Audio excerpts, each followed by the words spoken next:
தளபதி விஜய் அவர்கள் அரசியலுக்கு வந்து முதல்வராக ஜெயிச்ச மாதிரி தானும் அரசியலுக்கு வரப்போறதா நடிகர் தனுஷ் அவர்கள் இப்போ அதுக்கான வேலையை மும்முரமாக செஞ்சுட்டு வராரு.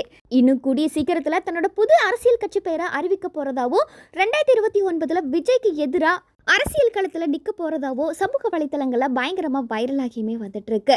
இதை பார்த்த விஜய் ரசிகர்கள் பலருமே பார்த்தீங்கன்னா விஜய் அண்ணா கூட போட்டி போட உனக்கு என்ன தகுதி இருக்குது அப்படின்னு சொல்லிட்டு சோஷியல் மீடியாவில் தனுஷை வச்சு செஞ்சு பயங்கரமாக அவரை ட்ரோல் பண்ணியுமே வந்துட்டு இருக்காங்க. இப்படி இருக்கிற சூழலில் நடிகர் சிம்பு அவர்கள் பார்த்தீங்கன்னா தனுஷை மறைமுகமாக விமர்சனம் பண்ணி பேசியிருக்காரு.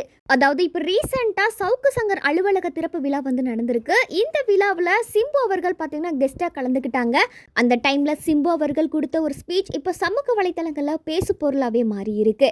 நிகழ்ச்சியில் கலந்துக்கிட்ட சிம்புவை பார்த்து நீங்களும் அரசியலுக்கு வருவீங்களா அப்படின்னு சொல்லிட்டு நிறைய கேள்விகளை அவர்கிட்ட முன் வச்சிருக்காங்க. இந்த ஒரு கேள்விக்கு சிம்பு அவர்கள் என்ன பதில் சொல்லியிருக்காருன்னா, நான் எதுக்காக அரசியலுக்கு வரணும், என்னோட விஜய் அண்ணாவே இப்போ சூப்பராகவே ஆட்சி நடத்திட்டு இருக்காரு, மக்கள் எல்லாரும் அவரோட ஆட்சியில் நிம்மதியாக தான் இருக்காங்க, அவரும் இப்போதானே ஆட்சிக்கு வந்திருக்காரு, ஒருத்தர் ஆட்சிக்கு வந்த கொஞ்ச நாள்லயே அவங்கள தப்பாக வந்து சொல்ல முடியாது, அதனால விஜய் அண்ணாக்கு இன்னும் கொஞ்ச நாள் டைம் கொடுக்கணும் அப்படின்னு சொல்லிட்டு விஜய்க்கு ஆதரவாக சிம்பு அவர்கள் வந்து பேசியிருந்தாரு. அது மட்டும் இல்லாமல் வெறும் ஒரு நடிகராக இருக்கிறதுனாலையோ சினிமாவில் புகழ் இருக்கிறதுனாலையோ மக்கள் ஒருத்தரை தலைவராக வந்து ஏற்றுக்க மாட்டாங்க. சினிமா புகழை எல்லாமே தாண்டி மக்களுக்கு அந்த தலைவர் மேலே ஒரு அசைக்க முடியாத நம்பிக்கையும் தகுதியும் முதல்ல வந்து இருக்கணும். அந்த நம்பிக்கை மக்கள் மத்தியில் இப்போ இருக்கிறதுனால தான் விஜய் அண்ணா இப்போ முதலமைச்சராக தேர்ந்தெடுத்திருக்காங்க. இதனால சினிமாலிருந்து வந்தவங்கெல்லாம் நேரடியாக முதலமைச்சர் ஆகிட முடியாது அப்படின்னு சொல்லிட்டு சிம்பு அவர்கள் வந்து பேசியிருந்தாங்க.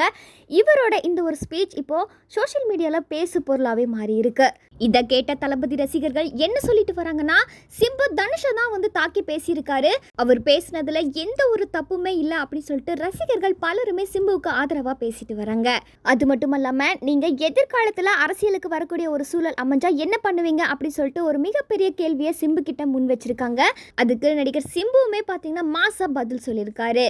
அதாவது, நான் தனியாக கட்சி ஆரம்பித்தேன், என்னோட அண்ணனுக்கு எதிராக நான் நிற்க மாட்டேன், கண்டிப்பாக என்னோட அண்ணன் விஜய் கூட சேர்ந்து அவரோட ஆட்சி அவருக்கு பக்கபலமாக நின்று இந்த அரசியல்ல அவரோட சேர்ந்து பயணிப்பேன் அப்படின்னு சொல்லிட்டு சிம்பு அவர்கள் பேசின விஷயம் ஒட்டுமொத்த ரசிகர்களையுமே மெய் சிலிக்க வச்சிருக்கு.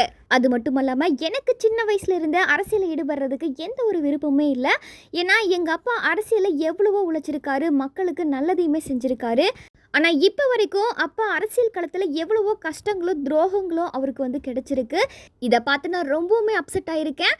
அதனால் கூட்டம் கூடுறது அப்படின்ற காரணத்துக்காகவோ நடிகராக இருக்கிறோம் அப்படின்ற ஒரு பேருக்காகவோ அரசியலுக்குள்ளே வர முடியாது. அதுக்குன்னு ஒரு தனி தகுதி வேணும்.